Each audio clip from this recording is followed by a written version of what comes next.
यह वीडियो आप सभी के लिए बहुत ही कमाल का होने वाला है, क्योंकि इस एक ही वीडियो में हम लोग बीजगणित का जोड़, घटाव, गुणा और भाग सभी सीखने वाले हैं। तो चलिए अब जल्दी से हम एक एक करके इन सभी को सीख लेते हैं।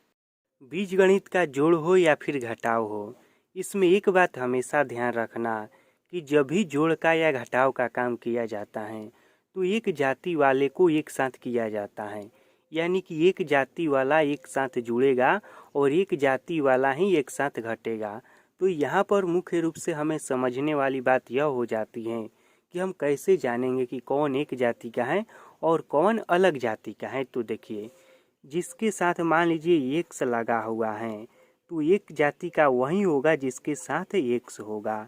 यदि किसी के साथ एक्स स्क्वायर है तो एक जाति का वही होगा जिसके साथ एक्स स्क्वायर होगा, यानी कि जो सेम टू सेम उसी की तरह रहेगा वही एक जाति का होगा। इसी तरह से y पर भी नियम काम करता है कि y वाला जाति का वही होगा जिसके साथ y लगा हो, y स्क्वायर वाला जाति का वही होगा जिसके साथ y स्क्वायर लगा हो। या फिर इस तरह से भी रहेगा ए बी, तो इस जाति का वही होगा जिसके साथ ए और बी दोनों लगा हुआ हो। तो यहाँ पर देखिए, इधर मान लीजिए कि अंक लगा हुआ है, यहाँ पर है 4x, तो इसके जाति का इसमें से आप बताइएगा कि कौन होगा, 4y होगा या 4x होगा। तो जानते हैं इसके जाति का कौन होगा, इसकी जाति का वही होगा जिसके साथ x लगा हुआ हो, तो 4x होगा, ठीक, क्योंकि इसमें x लगा है। यहाँ पर देखिए अंक कुछ भी हो सकता है, अंक से हमें कोई दिक्कत नहीं है। जैसे कि 4 के जगह पर 2 भी हो सकता है, 3 भी हो सकता है, 10 भी हो सकता है। हमें केवल यह समझना है कि इसके साथ x लगा होना चाहिए, यानी कि इसके साथ यदि x लगा हुआ है तो यह इसके जाति का है, यह जुड़ जाएगा। और यही नियम सेम टू सेम घटाव पर भी काम करता है। तो अब आप समझ गए होंगे अच्छे से कि एक जाति वाला कौन है। तो चलिए अब जोड़ और घटाव का काम हम सीख लेते हैं। तो देखिए, यहाँ पर 3y है और यहाँ पर 4y है, इसको हमें आपस में जोड़ना है। तो जिस तरह से हम लोग सिंपल जोड़ जोड़ते हैं ना, उसी तरह से आप अंक को जोड़ दीजिए। तो 3 और 4 को जोड़ेंगे तो क्या आएगा, 7 आएगा। तो यहाँ पर हम लिखेंगे 7, और यह जो y है ना, तो हम y भी इसमें चिपका देंगे, यह हो गया। फिर बीच में प्लस का चिन्ह है तो प्लस हम लिखेंगे। यहाँ पर भी देखिए 2x है और यहाँ पर 7x है, इन दोनों को जोड़ना है तो जोड़ दीजिए। तो 2 में 7 जोड़ेंगे तो क्या आएगा, 9 आएगा। तो हम लिखेंगे 9, और इसके साथ x है ना, तो x को लगा दीजिए और यही हो गया इसका राइट आंसर। जी हाँ, यही हो गया इसका राइट आंसर। अब बात यहाँ पर समझने वाली है, देखिए क्या, जैसे कि यहाँ पर है 2x प्लस 3y। इसी तरह से यदि मान लीजिए कि क्या हम 2x में 3y को जोड़ सकते हैं, नहीं जोड़ सकते हैं। इसको जोड़ेंगे तो फिर मान उतना ही आ जाएगा, 2x प्लस 3y। 2x में कब जुड़ेगा, वहीं जुड़ेगा जिसके साथ x लगा हुआ हो। यदि इसके साथ हम 10x को जोड़ना चाहें तो यह जुड़ सकता है और यह हो जाएगा 12x। अब इसके घटाव को भी हम समझ लेते हैं। तो इसका घटाव भी बिल्कुल ही सिंपल है, जिस तरह से सिंपल घटाव किया जाता है उसी तरह से इसका घटाव करेंगे। केवल यही ध्यान रखना है कि एक जाति वाला ही एक साथ घटेगा। तो यहाँ पर देखिए 7y है और नीचे में है 2y, तो यह दोनों एक जाति का है, घट जाएगा। तो 7 में 2 घटेगा, क्या होगा, 5 होगा। तो हम लिखेंगे 5 और y लिख देंगे, ठीक। और देखिए बीच में प्लस का चिन्ह है तो हम प्लस ही लिखेंगे। उसके बाद देखिए यहाँ पर क्या है, यहाँ पर है 4x और नीचे में है 3x।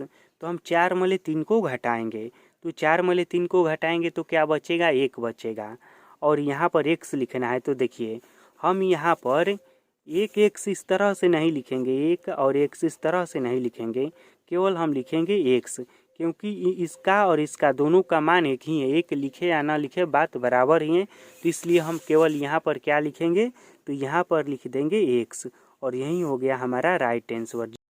अब इसके हम गुणा और भाग को भी समझ लेते हैं। तो देखिए यहाँ पर गुणा में है 5x प्लस 2y और नीचे है 3x प्लस 4y। इसको हमें आपस में गुणा करना है।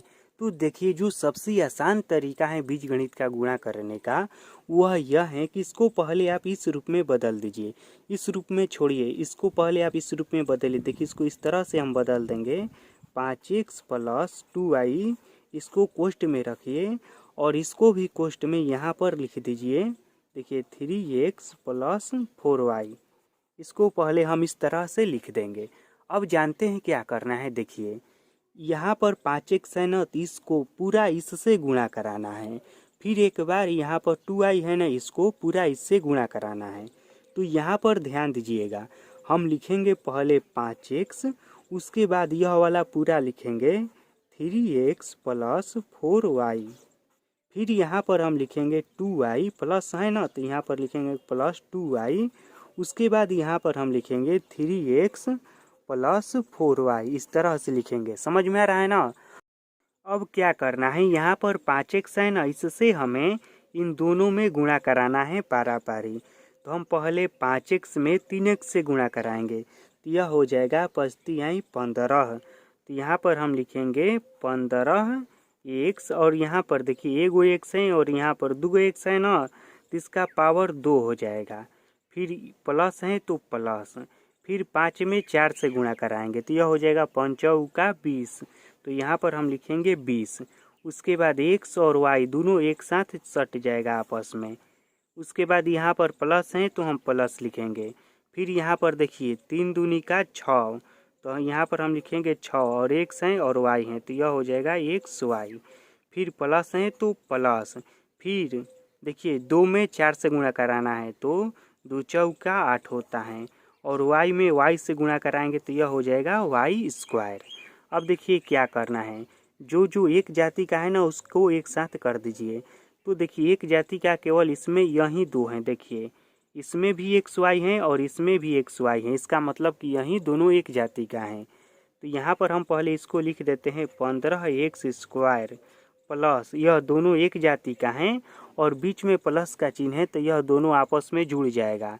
तो आप 20 में 6 जोड़ेंगे तो कितना आएगा, 26 आएगा। तो यहाँ पर हो जाएगा 26xy प्लस 8y², और यही हो गया इसका राइट आंसर। जी हाँ, यही हो गया इसका राइट आंसर। तो इस तरह से बीजगणित का गुणा बनाया जाता है। अब हम समझ लेते हैं कि बीजगणित का भाग किस तरह से बनाया जाता है। तो देखिए इसको बनाने के लिए जो सबसे आसान तरीका है ना, वह यह है कि जो जो एक समान दिखाई दे रहा है ना, उसको आप एक साथ कर दीजिए। यानी कि देखिए अंक वाले को अंक वाले के साथ, यहाँ पर भी x है और यहाँ पर भी x है, तो x वाले को x वाले के साथ और y वाले को y वाले के साथ। तो इस तरह से हम अलग अलग कर देंगे। तो यहाँ पर हम लिखेंगे बराबर में, यहाँ पर 12 बाटा में लिखेंगे 3, फिर गुणा लिखेंगे, फिर x के पावर 3 और बाटा में नीचे x वाला ही लिखेंगे, तो नीचे में क्या है, x है। इस तरह से गुणा में करके लिखेंगे ना, तो कोई गलती नहीं होगा। फिर हम लिखेंगे गुणा, फिर देखिए क्या है, y के पावर 4 है ना, तो हम लिखेंगे y के पावर 4 और बाटा में y के पावर 3, इस तरह से हम लिख देंगे। अब देखिए इसको कटाना किस तरह से है, ऊपर नीचे इस तरह से लिखे हैं और इसको कटाना भी है। तो कटाना किस तरह से है पहले आप वह समझ लीजिए। तो यहाँ पर आप समझिए कि किस तरह से कटाएंगे। तो देखिए x के पावर 3 रहेगा और x के पावर 2 रहेगा। तो पहले आप इसका मतलब समझ लीजिए कि इसका मतलब क्या होता है। तो x के पावर 3 है ना, तो इसका मतलब यह हुआ कि x 3 बार गुणा में है इस तरह से, और x के पावर 2 है तो इसका मतलब यह हुआ कि x 2 बार गुणा में है। अब देखिए एक ही अंक रहता है ऊपर नीचे, तो वह कट जाता है ना। जिस तरह से यदि मान लीजिए यहाँ पर रहता है 4×4×4 और बाटा में रहता है 4×4, तो ऊपर और नीचे एक ही अंक रहता है तो कट जाता है ना। तो वही नियम यहाँ पर भी काम करेगा, और यह इसके साथ कट जाएगा, यह इसके साथ कट जाएगा, बचेगा केवल x। तो यहाँ पर देखिए हम इसको इसी तरह से कटाएंगे। तो पहले हम इसको क्या कर देते हैं, 3 से 12 को कटाते हैं। तो 3×4=12 होता है, 3 से 12 कितने बार में कटेगा, 4 बार में कटेगा। समझ में आ रहा है ना। तो हम यहाँ पर लिखेंगे 4। इसको देखिए हम कटाएंगे नहीं, डायरेक्टली लिख देंगे, या फिर कटा भी सकते हैं। देखिए x है और यहाँ पर 3 गो x हैं, तो एगो x से 3 गो x हैं, तो यह कटेगा तो क्या हो जाएगा, यह हो जाएगा x का पावर 2। समझ में आ रहा है ना। यह 3 गो x है ऊपर में और नीचे में एगो x है, तो एगो x से एगो x कट गया, तो ऊपर में केवल बचा 2 गो x। ठीक उसी तरह से यहाँ पर देखिए 4 गो y हैं और नीचे में 3 गो y हैं, यह कट जाएगा तो ऊपर में कौ वाई बचेगा, केवल एगो वाई बचेगा। इस तरह से मैंने आपको अभी समझाया ना, तो इसको हम काटेंगे और लिखेंगे ऊपर में केवल एगो वाई। तो यह देखिए क्या हो जाएगा, यहाँ पर बचा है 4, यह हो जाएगा x का पावर 2 और यह हो गया y और यही हो गया हमारा राइट आंसर। तो इस तरह से बीजगणित का भाग बनाया जाता है और यह जो तरीका मैंने आपको बताया है यही सबसे आसान तरीका है। तरीका तो बहुत सारा है लेकिन जो सबसे आसान है वह यही है।